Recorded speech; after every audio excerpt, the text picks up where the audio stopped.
May pag-asa nga ba na baka ang puso ko'y mapagbigyan?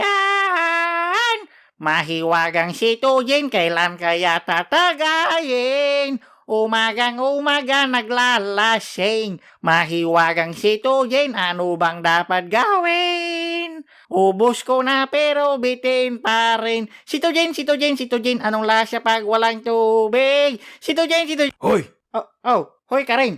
natatandaan mo ba ako? Hindi. Bakit hindi?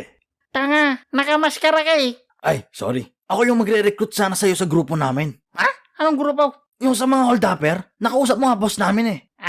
Yung dinala mo ko sa madilim na lugar. Oo, Yung boss mo, yung matabang lalaki na naka-red. oo. Yung nag-chat pa tayo, tapos kinomport nyo ako kasi ang tagal akong sagutin ni Aubrey. Tapos sabi mo, ako na lang kasi pre. Wait. Walang nangyaring ganyan ha.